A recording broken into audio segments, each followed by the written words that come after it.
تو یہ لوگ مل کے ایک نئی پارٹی بنائیں گے، اس میں کوئی بڑی بات نہیں ہے۔ دوسری جانب پاکستان تحریک انصاف کی اگر بات کریں تو شیر افضل مروت صاحب جو کہ ایک بڑا آپ کہیں ڈسپیوٹڈ سا کریکٹر ہیں، اور انڈاؤٹڈلی ایک بات تو آپ کو ماننی چاہیے کہ عمران خان کی غیر موجودگی میں شیر افضل مروت نے پاکستان تحریک انصاف میں ایک نئی لہر پھونکی۔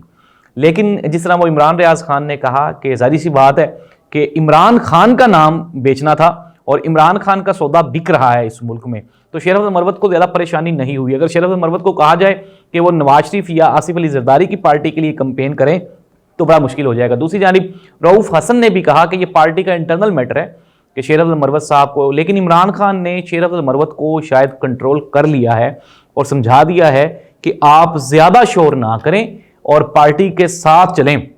یہی وجہ ہے کہ شیر افضل مروت نے کہا کہ میں عمر ایوب صاحب کے کسی بھی بیان کا کوئی بھی رسپونڈ نہیں کروں گا اور کوشش کروں گا کہ پارٹی کی جو پالیسی ہے اس کو فالو کرتے ہوئے میڈیا پہ بھی دھیان سے بات کروں اور آنے والے دنوں میں پارٹی کے خلاف کسی قسم کا کوئی بیان نہ جاری کروں۔ قاضی فائز صاحب پریشان دکھائی دیتے ہیں، وہ کہتے ہیں جی کہ اس ملک کی بربادی میں سب نے اپنا اپنا کردار ادا کیا، لوگ سچ نہیں بولتے۔ پتہ نہیں اب قاضی صاحب نے یہ دو جملے کس کے لیے کہے۔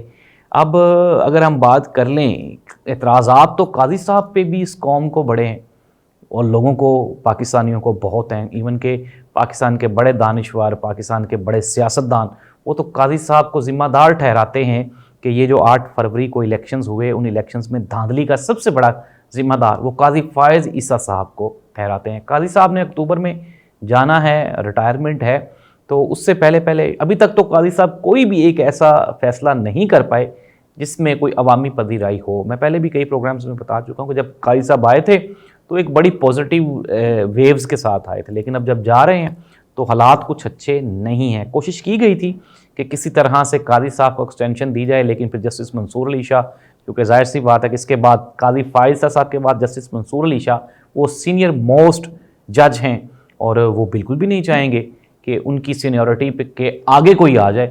تو ہم نے دیکھ بھی لیا پیچھے کہ انہوں نے مخصوص نشستوں پہ جو فیصلہ دیا ہے وہ پینڈنگ چلے گا۔ قاضی صاحب کی ایکسٹینشن تک تو کم از کم یہ نشستیں واپس نون لیگ اور پیپلز پارٹی یا حکومتی پارٹیوں کو نہیں ملیں گی۔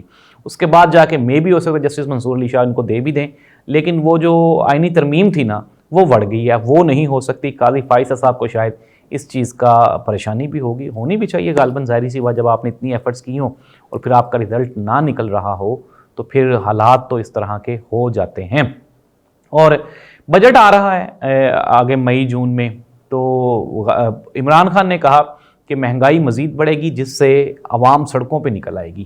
عمران خان صاحب نے یہ میڈیا سے گفتگو کرتے ہوئے کہا یہ بات تو بالکل وجہ ہے کہ مہنگائی بڑھے گی، کیونکہ ہمارے پاس کوئی پلان نہیں ہے۔ آئی ایم ایف آتا ہے، آئی ایم ایف ہمیں قرضہ دیتا ہے، اس قرضے کو اتارنے کے لیے، اتارے یا نہ اتارے، اترا تو ہے ہی نہیں آج تک خیر، لیکن اس قرضے کو لینے کے لیے ہمیں مزید مہنگائی کرنا پڑتی ہے، ٹیکسز لگانا پڑتے ہیں۔ ویٹ کی، گندم کا ابھی ایک بحران جاری ہے، تو حکومت نے اگلے سال کی ویٹ پالیسی کا اعلان کرتے ہوئے کہا کہ حکومت گندم نہیں خریدے گی۔ اٹ مینس کہ اگلے سال پاکستان میں گندم نہیں اگے گی، فارمر گندم نہیں لگائے گا۔ ایک تو اس سال کی پریشانی ہے اور ایک اگلے سال کا مسئلہ ہوگا کہ یار پتہ نہیں کون خریدے گا کون نہیں خریدے گا۔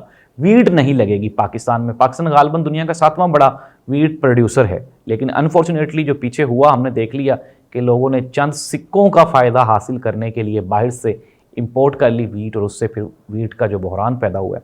تو آئی ایم ایف نے ایک نئی پابندی لگا دی۔ انہوں نے کہا جی کہ آئی ایم ایف نے یہ کہا ہے کہ جو فارمرز کو ویٹ پہ سبسڈی دی جاتی تھی اس کو ختم کر دیا گیا ہے۔ اب فارمر نے اگلے سال جو ویٹ اگانی ہے، گندم جو پروڈیوس کرنی ہے، تو وہ اس کی اپنی رسپانسبلٹی ہوگی، حکومت اسے کسی قسم کا کوئی بھی اس میں ہیلپ آؤٹ نہیں کرے گی۔ پروگرام کا اختتام کر لیتے ہیں۔